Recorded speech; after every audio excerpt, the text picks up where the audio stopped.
There hadn't anybody like Dolly, okay? Unlike most artists who want to go to Hollywood, she wanted to come back home. Old and young alike, male and female, all relate to Dolly Parton. She and I felt like this would work.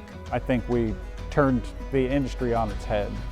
The one year we came 168 days, and the other year we came 175 days. We have the most enthusiastic fans in the world. By the end of the week, she was talking. It was a miracle. I think they immediately get the feeling that they're a part of something special. I've been in a lot of theme parks in my career. Dollywood is totally different from all of them. Dollywood gave some light into their life in a very dark time.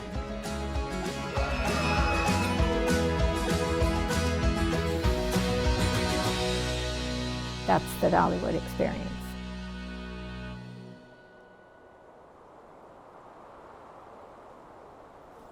Growing up here in the Smoky Mountains, I realized how important and special these mountains really were. Because we were from a big family, we lived way back in the mountains, so we were just part of the birds and the bees and all those wonderful things that just flew around and roamed around the hills. And I just had a love for everything that we saw. We would explore the hills. We would also chase butterflies, and I especially was big on butterflies. I'm a creative person, and I used to love to imagine whole worlds of just out exploring, and we all did with my brothers and sisters, but I especially loved doing that with my music. That's one of the things that caused me to start dreaming. I used to think if I am successful, I want to go back home and build something, do something that will be a wonderful thing for my area, for my family, and for all my friends and neighbors, and a place for other people to come and share that. 1950, our parents leased a cave, a hole in the ground in Missouri. That was a commercial cave, tourists going through it. 1950 till 1959, we were cave people. We had the hole in the ground Pete talks about, but we did not have electricity, and we had no running water, and we had no telephone for the first 9 years, and we lost money for the first 6 years. So it was really a humble, slow, tough start. In 1960, we started this little Ozark town that we named Silver Dollar City. Jack and I soon discovered that we were no longer in the cave business, we were in the entertainment business. When I applied for a job, I'd only been married and out of high school a couple of years. I started then in '61. There were only 19 employees. Jack offered me a job as a cave guide. And the first day, I didn't guide in the cave. I got to lay railroad tracks for the steam train. Silver Dollar City in Branson was never intended to be a theme park. It was just a holding area for the cave. It became more popular after the first year than the cave itself. Worked my way from cave guide to train robber to cleaning restrooms to vice president of operations. In '72, we started looking for other locations for a second Silver Dollar City. Rebel Railroad was started by Frank and Spencer Robbins, and they were real just old steam train buffs. It was a really rustic, simple little attraction with gravel streets, the general store, a saloon show, a steam train, and some carnival rides. And they had purchased the log flume from the World's Fair in New York. Art Modell from the Cleveland Browns football club thought that if he had a place like this, he could bring his football players as celebrities in the summertime when they weren't playing football, and that would draw people to the theme park. He changed it from Rebel Railroad to Gold Rush Junction. As we looked around, this became the best looking, most like the Ozarks market. Came here, we looked 321 out of Gatlinburg, an island in the French Broad River, and this entire area. It was a beautiful location. There wasn't a great deal there in Gold Rush Junction. finally decided that someone might buy it if we didn't. In 1975, we purchased Gold Rush Junction. I operated it as the general manager for several years. The energy was basically trying to duplicate what was successful at Silver Dollar City and Branson. We put in some crafts. We built the flooded mine, and the next major attraction we built was Blazing Fury. One little girl in those mountains decided her dream would lift her right up to the stars. The East Tennessee Butterfly flew right to the top of the charts and onto America's televisions. When Dolly would come home from touring on the road, she'd pick up her nieces and nephews and bring them to visit Silver Dollar City. She would come park her bus on the edge of the parking lot, not very far from where it's parked now. By that time, she had started creating her own level of fame.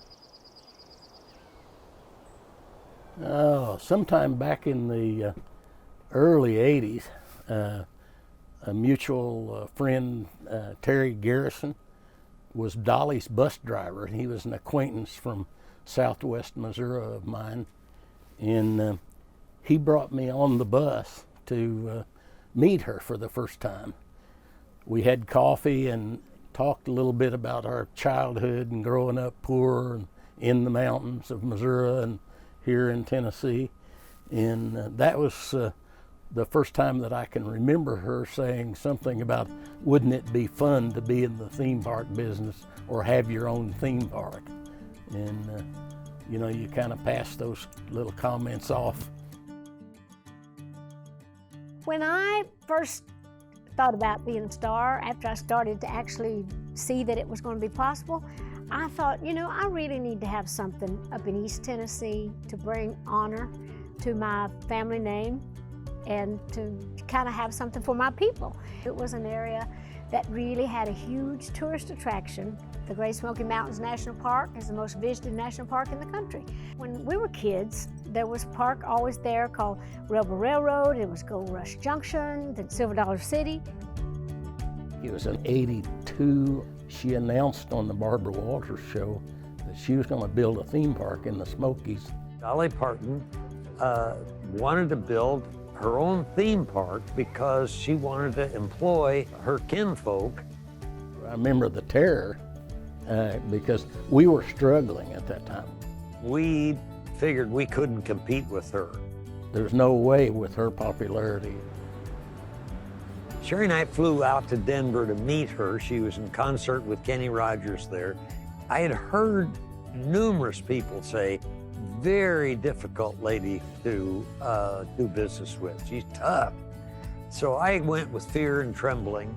Here came Dolly Parton, walked in the room, slapped her hip, and said, I would like to be your partner. I spoke with them about the fact that I wanted to start a theme park, and we all agreed, no point in running anybody out of business. Let's just kind of all merge and make it into something more glorious. I remember her being very gracious. After visiting with Jack and Sherry, Dolly has an innate ability to really judge character. We had our talks, and I knew that they would be great partners. We took her a tour of Silver Dollar City and Branson. She really liked what she saw, and I think it was after that that she came with lots of ideas that we actually formalized the agreement, is my memory. You gotta realize this is 40 years, and I'm old enough to not remember everything. The ability to take a country star like Dolly and believe that she had some kind of special insight to being a part of a theme park, there wasn't any benchmarks or models out there that said that could really happen. Other entertainers had tried to start different kinds of businesses, most of which only survived during the popularity of the artist at their peak. She and I were really in tune from the beginning and felt like this would work. If you lived here and you mentioned Dolly's name, their eyes lit up. She had done such a great job of building up this community everywhere she went. Unlike most artists who want to go to Hollywood, she wanted to come back home. been out to Hollywood. I thought Hollywood, Dollywood. I thought, well, Dollywood would be a good name. The whole media just immediately grabbed to the concept, almost to the point that it didn't feel real, and you felt like everybody was a little bit scared because it had gotten so much hype. We're here.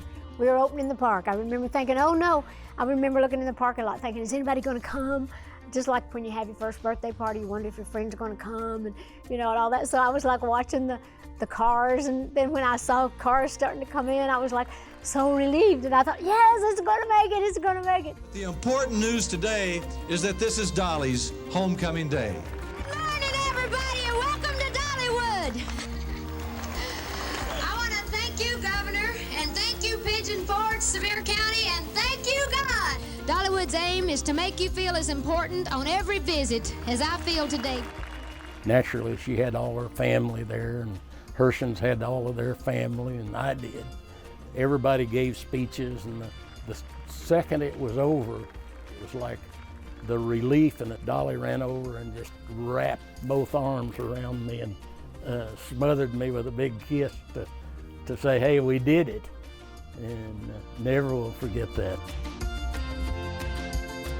I have dreamed for many years of getting to come back, bringing something back, so you folks will know that I'm as proud of you as you've always been of me.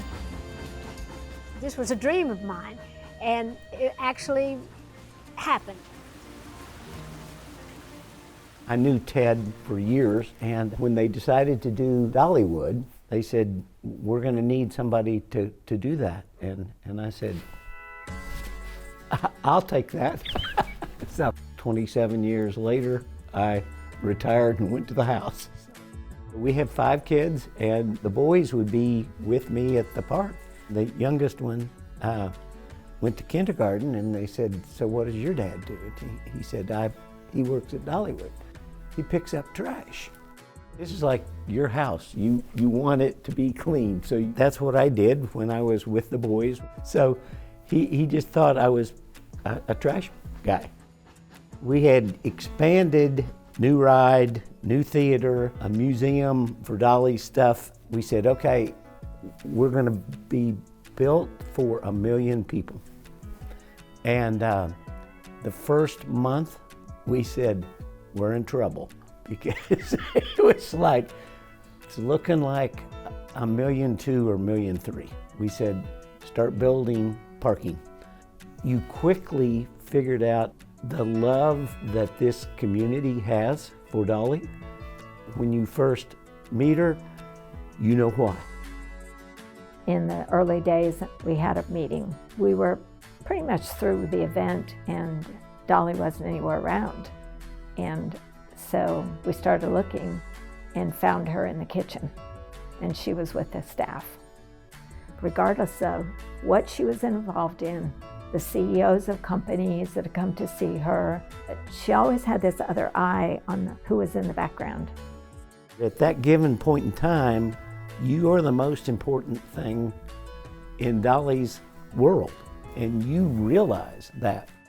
It's almost like she makes you feel so comfortable that you don't realize how big a star she is. And so you can forget real easy. She's always been the same. She is exactly who she is. Rivertown was the first land that was added, and it had a decidedly Dolly feel at that time. We started going back to how can we expand the next year. With Daydream Ridge, we put in one of our first invented here rides. Mountain Slidewinder. It was a water toboggan ride. Then you just kept growing every year. Probably the biggest change was live entertainment. Every year we were building another theater. People expected Dolly's Park to do that. In '92, we added Show Street. The idea was, what would a town look like that Dolly would design? It sets a stage of what Dollywood is. The dropout rate was awful here. It was really awful. Research showed the problem with kids not staying in school started really early in their life. The Imagination Library came out of a discussion with her. Her dad couldn't read or write, and she always talked about how smart he was. She always wondered how far would he have gone had he had an education.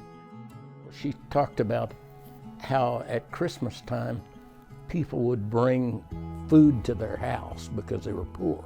She remembered being grateful for that, yet being humiliated by it. When we started the program, one of her criteria was every kid is eligible. We will not point out kids who have or have not. The program has been so successful because it's a gift to everybody. The Herschends had that same desire to help people because they both are spiritually very caring. I'm Heidi Parton, and I'm a performer at Dollywood, and I'm also Dolly's niece. Her brother Randy, that was my dad. My dad started working here in 1987. I joined him shortly after that in 1990. Daily, I get so many stories. It's always your aunt, her story, her music, her life, what she is as a person, as a singer, as a songwriter, as a philanthropist.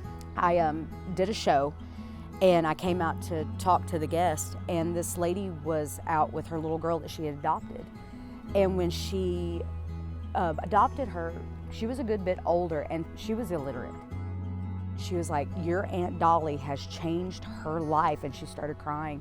And I was like, girl, I'm gonna be right there with you. You're gonna have to stop crying. But within 2 years of receiving the books, she was reading on a 6th grade level. And to know that she had come that far in 2 years because of what my aunt has brought to people everywhere in honor of my grandfather was truly profound to me. That gives me chills thinking about it. Very personal one to me. I was struggling with my weight at the time. Someone wrote me a letter one time, and they met me, and they were having a really hard day. I think they could see that I too was struggling, but I was still getting up, going, trying and giving it my all, and that motivated them to keep going as well. And it was just, I was like, I don't know what I did, but you're worth being here. You're worth loving. Don't ever forget that. So it was just, that was a very profound moment for me to know that what my aunt has done, and to see that and be inspired by that has stuck with me, and I changed somebody's life that day. They changed my life too when they told me that. But the best thing about this memory is you can relive it. She started bringing ideas to us right out of her memory. We could recreate a lot of the things that I remember doing as a child, and it really is delightful to me to go back in time and think about all those things. In 1995, we added our next big land edition. Jukebox Junction really was themed after what Sevierville looked like and represented to Dolly in the 1950s. There's a Red's Diner, that's where Dolly had her first hamburger. There's a Pines Theater, that's where Dolly performed as a child. In 1998, we added Daredevil Falls. At the time it was built, it was the tallest and fastest flume drop ride in the world. Tennessee Tornado was our first big coaster. There were no rides like that in this area. It was a culture change. Now we're getting into the roller coaster business. She makes you feel like you're in her home on one side, but yet you gotta try to have the biggest coaster you can have. We, through her efforts, have tried to build her same personality traits. Throughout the day at Dollywood, we have an opportunity to be friendly to folks, so they'll want to come back again and again. And we call this creating memories worth repeating. It's like inviting someone over to your house. The first time they come is because you've invited them. But if they come back again, it's because you've treated them special while they were there. Frankly, anybody can build a park. It just takes money. You can't just make a park happen. It takes people with love in their heart and a real care for the guests. When you grow up with the Herschend family, they have a culture that says we're going to take care of people. If we do, then the people on the park will take care of the guests.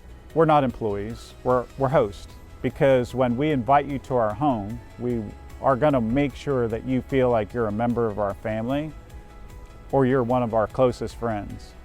This park cares for them, and they care for it as a result. That comes from both the Herschends and from Dolly. We pray for our leadership team, all of the hosts of the park, for all the guests that are coming, and just in some way, if we could just impact their lives. We had a group of us on the tram team, and we were going to go to dinner, and there was a young couple standing in line in front of us, and they started to ask me about places that they should go to. And I said, well, of course you're going to go to Dollywood, right? The lady said, well, I just don't think we're going to be able to go there. I said, there's no place more magical at Christmas than Dollywood. Got the tickets, we gave it to them. We got in the car right after work, and I had gotten a text from them. They had a really great time. They talked about the things they enjoyed, like the cinnamon bread and the train ride and different things. And then she said, I don't think we told you, but we came there on a spur of the moment because we had just lost a baby. But Dollywood gave some light into their life in a very dark time. And so this spring, I texted them and I said, if you guys ever want to come back, we would love to treat you again. And they told us that they weren't able to come right now because they're expecting a baby and it's September. So we are so excited. And I said, look, when that baby's born and you're ready to bring that baby, it'll be my treat. Everybody's going through something. And my goal every day when I come to work is I want everyone to know that they are seen, they are noticed, and they are somebody. Know where we gotta go this summer? Dollywood. Where we have to go is to my new water park, Dolly Splash Country. Dollywood has Dreamland Forest and the Tennessee Tornado. My Splash Country has mountain waves and raging river rapids. This is a true story. We were in the middle of this field, and Jack Herschend said, that's where we need to build the water park. And I said, we don't own that land. He said, that's your problem. So we bought that piece of land and opened a water park. In 2001, we added Dollywood Splash Country. Unbelievable water park experience. It really was about being nestled in a holler in the Smokies with all these water attractions, including one of the coolest lazy rivers anywhere. Everything that we do tries to be different. Thunderhead, it was our first wooden coaster and a great thrill coaster. It goes over and under itself 32 times. It was #1 in the world twice. It's never been out of the top 10 for a wood coaster. In 2007, Mystery Mine was another game changer. First of its kind in the US, really told a great story about mining superstitions. Take a dark ride and a coaster and put them together, and you got Mystery Mine. 2008, we connect the two valleys, so we created an area called Wilderness Pass. The next big boom attraction was Wild Eagle. We're here to pull back the curtain to give you an advanced look at the ride that's going to have everyone talking. It's America's first wing coaster, Wild Eagle. Again, first of its kind, and it's themed after eagles. So it allows families to see eagles at Eagle Mountain Sanctuary, then fly like an eagle on Wild Eagle. It was a lot of fun. It was very successful. That was my last project before I retired. They told us early on with Down syndrome that you have a lot of plateaus and then a lot of spikes. And we've been in a spike since 2012. And I attribute it to Dollywood. We came here in 2012. We didn't know what to expect of the park. When she walked into Dollywood the first day, and it was Mary's happy place. We stayed about 2 weeks, but we came every day that Dollywood was open. The one year we came 168 days, and the other year we came 175 days. We finally decided to move down permanent rather than do the back and forth. We bought our house online, never saw it, but we knew it was 12 minutes away from Dollywood. She didn't talk to anybody. It was always through me. It never was direct. There was a performing group, and there was a character in there. He was goofy plus music.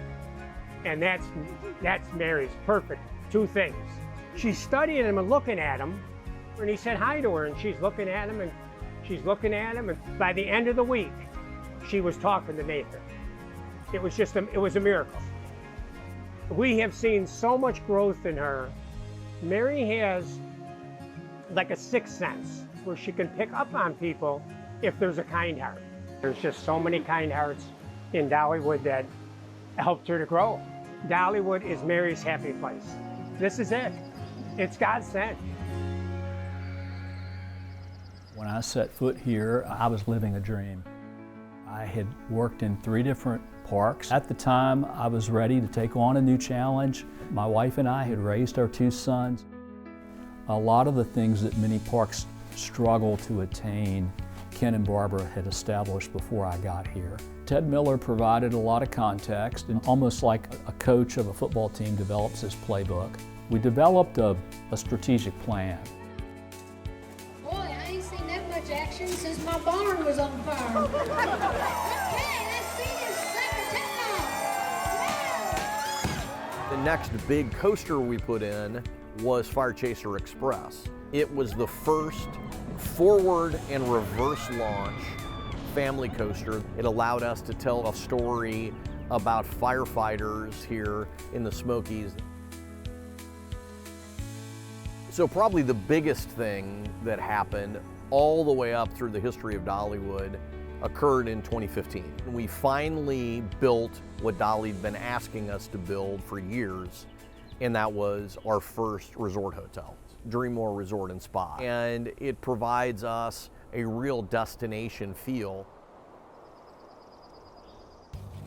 There came a point we felt like we would need to do something a little more high thrill, something that would be first of its kind and a little bit of a breakout attraction. I'm so excited to be here with Craig to talk about our next year's edition. Anyway, it is called Lightning Rod. Lightning Rod was the first launched wood coaster and the fastest wooden coaster when it was built in 2016.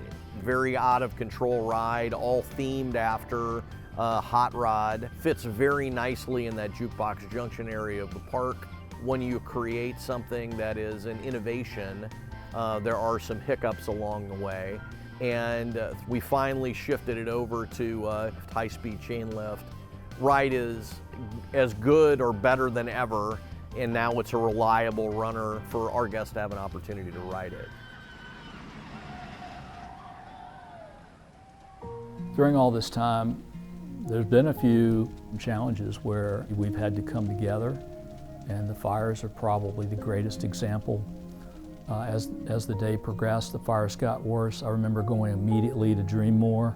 Dreammore Resort had just opened up. We were using that kind of as our command base. We made the decision very quickly to evacuate Dreammore and get folks out while there was time and clarity in place. You know, we had been working throughout the day to protect the park here and to protect the people that are working at the park.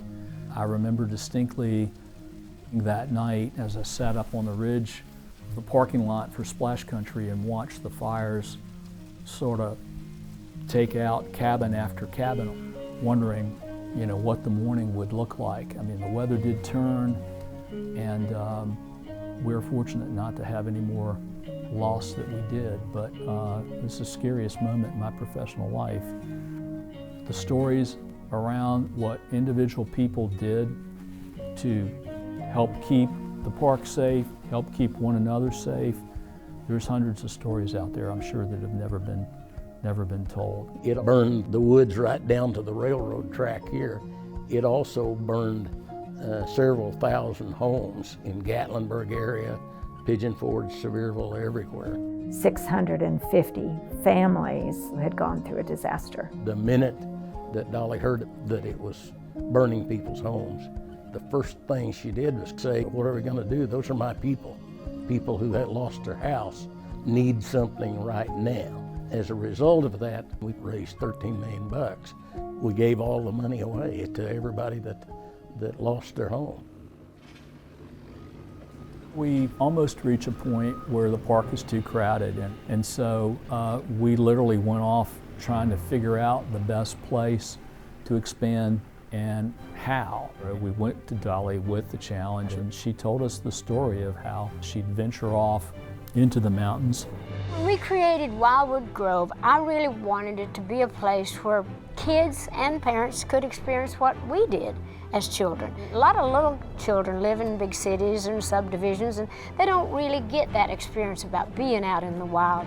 We then went to work on the design. It was a very robust project. We had well over a dozen rides and attractions to design. Wildwood Grove was kind of like the culmination of 8 or 9 years worth of work. The joy of being in that area and watching families and kids enjoy one another, I'm the most proud of that. The thing that I think Dollywood does better than anyone is to remember the multi-generational traditions. There truly is something you can do with the whole family.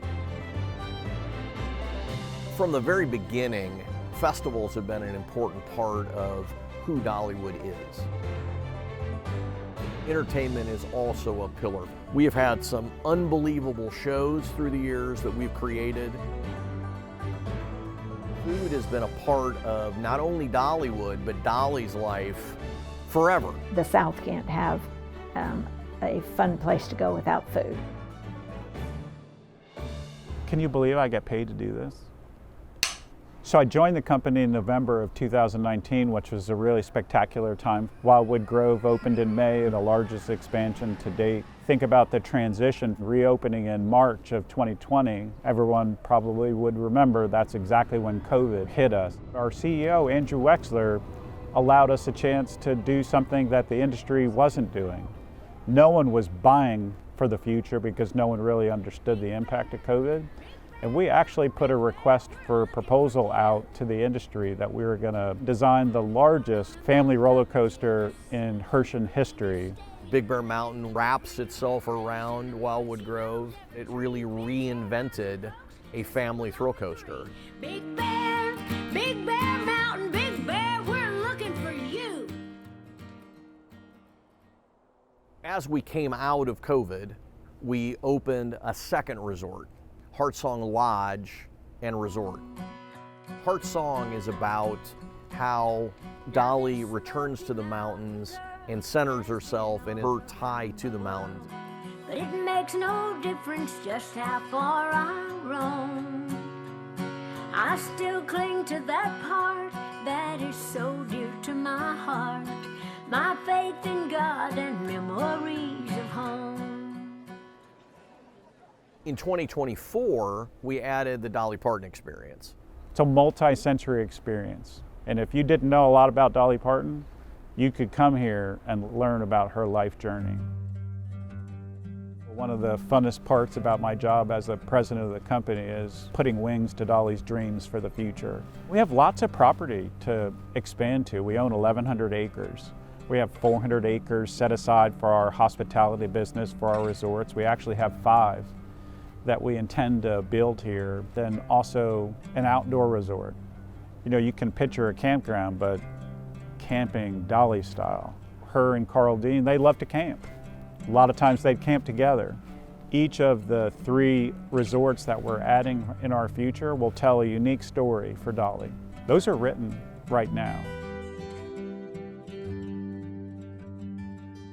In 2026, we'll have the largest and most expansive attraction in Dollywood's long history. And it's going to be a great attraction that's going to be tied to the Smoky Mountain heritage. We're going to continue to tell that Wildwood Grove story with the single largest attraction we've ever made that celebrates nighttime in the Smokies. You know, my legacy and what I hope to leave behind is that path forward, how we're going to spread our love for our community. That to me is the best part about my job. I am so proud of Dollywood. I'm humbled by the fact that it touches so many people. I'm very blessed, and I thank God every day. Families can be together and forget all the craziness out there. It really is about having the opportunity to bring families closer together. It's humbling to see what we've been able to achieve. I don't think anyone would have viewed 40 years ago that we would be a national destination. I don't know of any other single destination park that has been able to realize the growth that we've seen in the past 10 to 15 years. We truly are just getting started. We're not going to quit doing this. The motivation is taking care of people. I'm hoping that we just go further and further, do more things for more families, and why wouldn't something so good just keep growing? What's it like for you being here, seeing all the change? It's hard to even imagine. We grew so fast that we put in a new entrance when we started, and then we had to move the entrance down. 4,000 employees, and Dolly's dream was to employ her family here. That was her goal. I've still got the 12-item list that Ted gave me the first day he met me. He said, here's 12 great ideas you need to consider. Before you left, I think you'd marked them all off. I know we have a bright future ahead of us. You know, I feel lucky to get a chance to follow in your footsteps. I'm grateful to both of you. You think how blessed you were to be part of it? I had my dream job because it wasn't a job. It was never a job. Every day that I walk in here, it's just a full circle moment for me because I am so proud that I get to carry on such a magnificent family legacy, something so amazing that has changed so many lives. She has gone from being a star to being a legend. As she gets bigger, so must the park. As she gets more loved, people love the park more. We knew when we got involved with Dolly that she would do a better job than anybody else that I can think of. We thought we'd learn a lot from her about how to entertain people. The thing that we hadn't thought about was this heart. Other parks, they don't have the heart that Dollywood has, and it's because of her big heart. It is my belief that every person has their own journey. You can have dreams, but you got to put legs and arms and wings on them. You've got to let them take you where they need to go. You just got to get out there and do whatever you got to do to make that dream come true, where you don't sacrifice your morals, your principles, and your values. I used to wonder what my life was going to be if I made it and if I lived to be older, how I would be remembered or what I might have left behind. And I try very hard to be an inspiration. I ask God to let me do things that will uplift people and glorify Him. There's a wish to come true, and there's a dream to dream, and dreams are possible.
I would like to thank all of you from the bottom of my heart, and I truly hope life treats you kind, and I hope you have all you ever dreamed of, and I will always love you.